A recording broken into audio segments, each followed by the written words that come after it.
Hello. Hello. Third time lucky. Yes, we've been having some struggles with getting our minds straight for today's chat.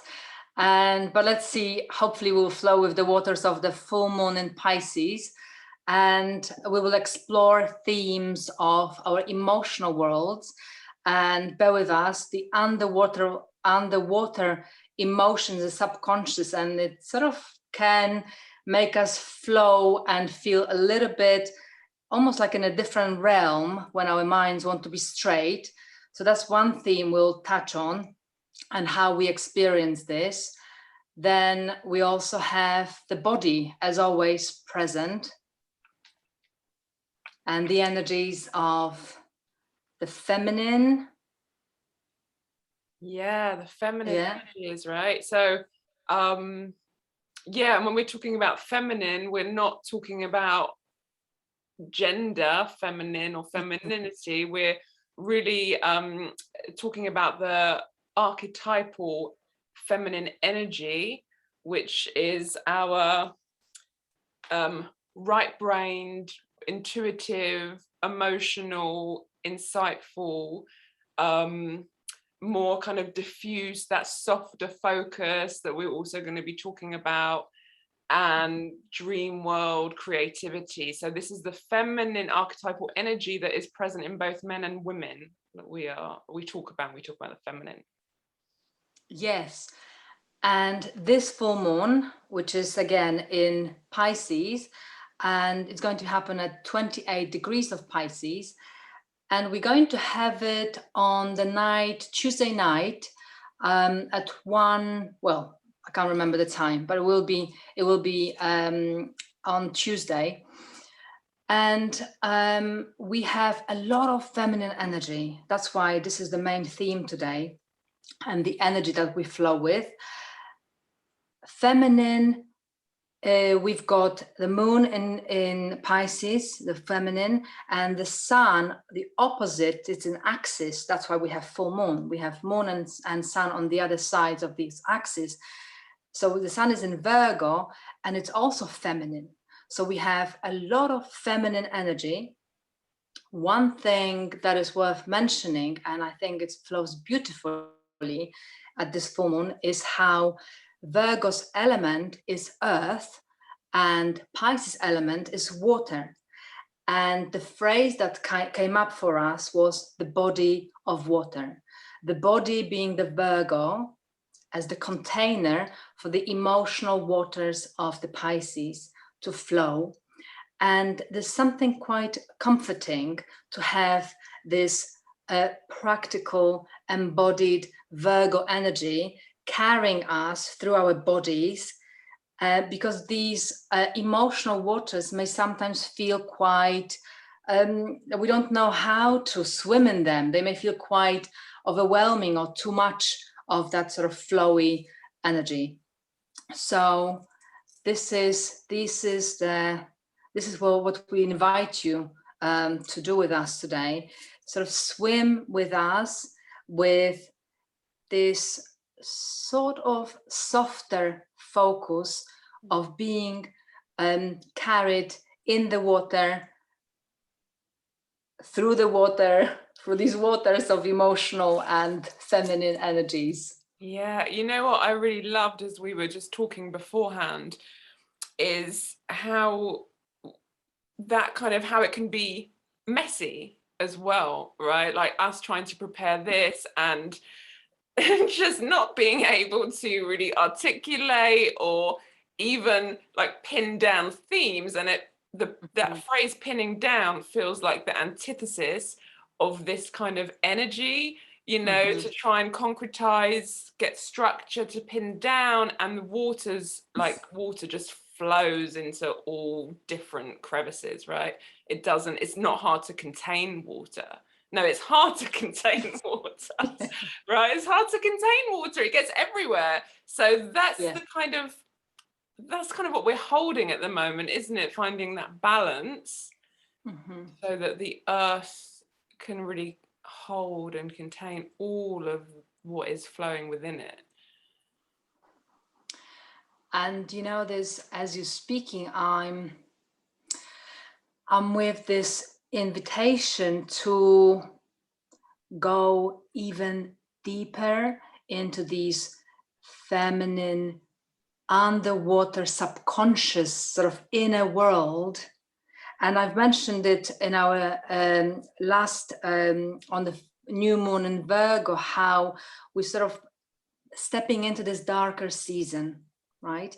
And where this joining and going to the deeper world, the darker world,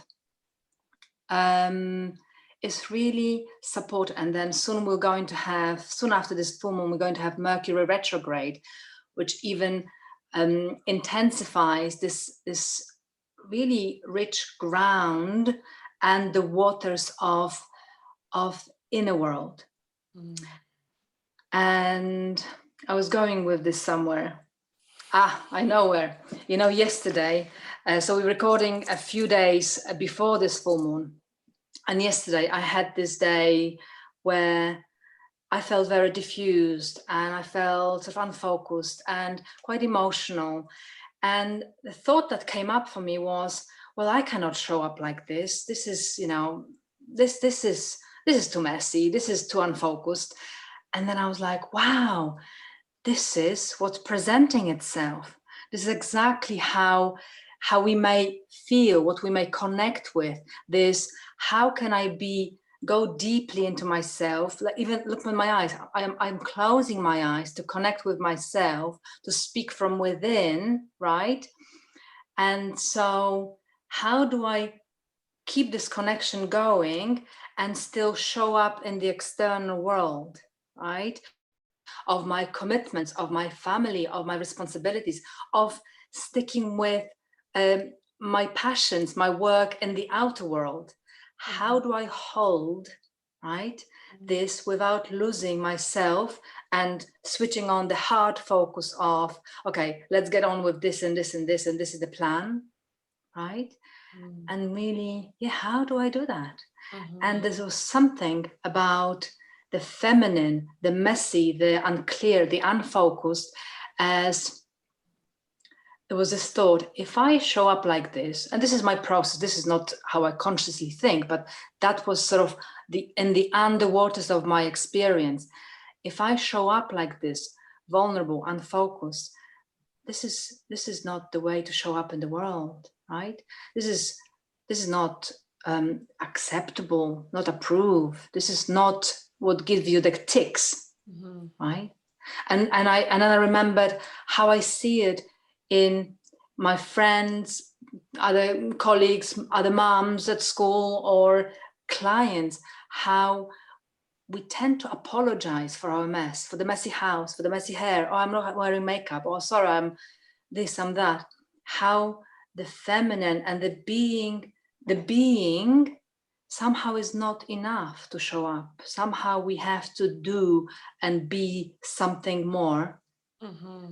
Right? Yeah, which brings my thought to that, the masculine archetypal energy, which has been so revered, you know, and kind of raised up as the way to be and do, which is that achieving, striving, doing, succeeding, busying way of approaching life, which is the way that is held up. And the feminine can run counter to that, particularly when we're in this more watery, moving into this kind of subconscious, deeper, quieter realms, as we are doing as the days are getting shorter, the temperatures dropping, we're beginning to enter into that autumnal season as well, which invites that slowing down and that's beginning to deepen into the dirt of the earth, kind of coming into that deeper, darker core. So it feels like all these energies right now are really aligning and supporting us to be able to begin to drop down a little deeper. And again, there might be a question, well, how do I do that, right? I have to do these things in this external world, and we all have that. We all have these commitments. And what came up with this exploration was something that we call soft focus. So it's still being present wherever we need to be, but it's almost like rather than being zoomed in and paying attention to the detail of the moment by moment sort of engagements and needing to be actively at the front, it's almost like sitting back a little bit and connecting with this receptive mode, which is the feminine energy again, right? It's more sort of letting the world land on us rather than having to tweak and do and fix. And look how quickly my voice, my speaking becomes, right? And it's almost like slowing down and landing in the body, even physically, in the chair. And I'm thinking about how our brains need to recharge, and this frontal sort of focus and the heart focus is really straining our nervous system, because we are on, we are available, we are out there, right, in the light. And constant yeah, stimulation. And some way of sort of stepping back, sitting back, supporting my back on the chair, right? And almost like extending zooming out a little bit so I can have a wider perspective on what's happening, and even slowing down my response. So often we react, we emotionally, the emotional waters are being stirred up. And it's like, how about I take my physical body, Virgo, land it on the chair or in my feet when I'm standing or in whatever way, and I sort of stay with the waters, with the currents, the water, the current that's in the water. And that makes me think about the current in the nervous system. That's sort of and the regulation of the nervous system that sort of connects and then Absolutely, yeah. I mean, so I'm thinking about so many things as you're talking. One thing is there's this lovely practice of, after a meditation or a body scan, as you gently open your eyes, keeping this really soft focus. And rather than leaving your body to go out with your sight into the world, you gently open your eyes and allow the room to come into your vision. You allow it to come to your eyes and to your body.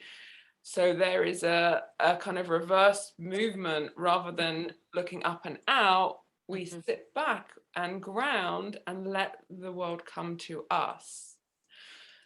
That's one thing I was thinking of as a nice practice. The other thing is talking about the nervous system, and of course the things that get in the way. We always come back to what gets in the way, what interrupts us being able to really be able to settle and drop into our body and keep that soft focus.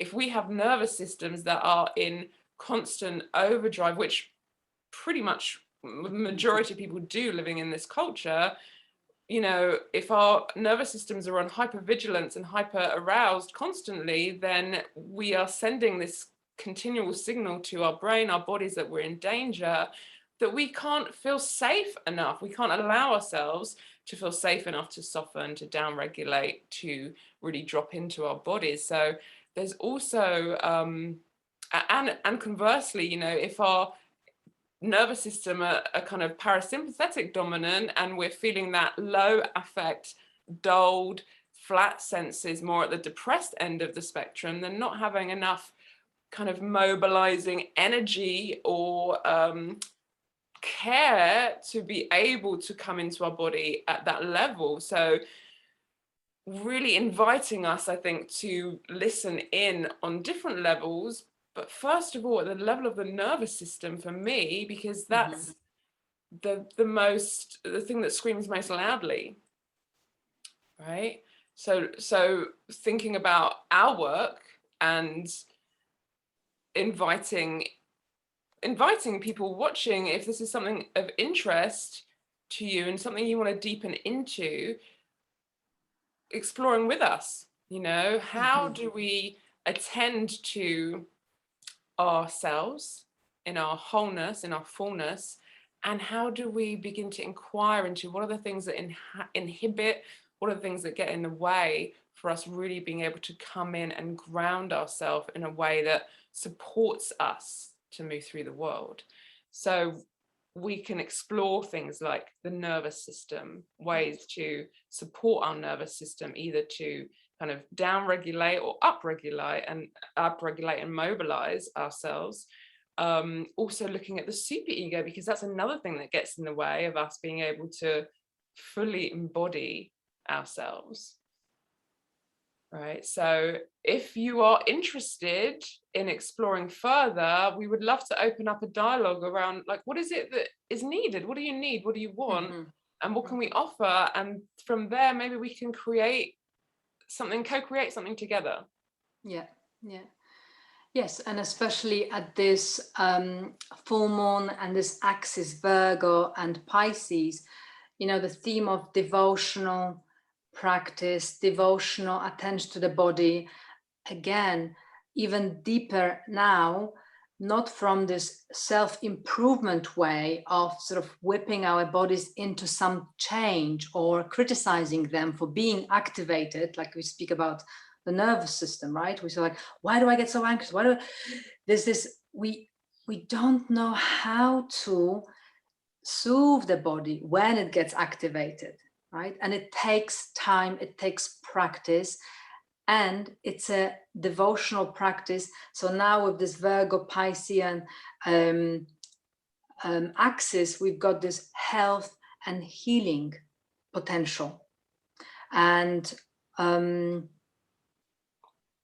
yes, and I'm just thinking about the one last thing I would like to mention is how this, we speak about the current of the water, current of the nervous system, and then there's the current, the present moment, and how this practice of, it could be again, yoga, meditation, some therapy, something that helps us to embody this body and stay with these waters in the present, right? That,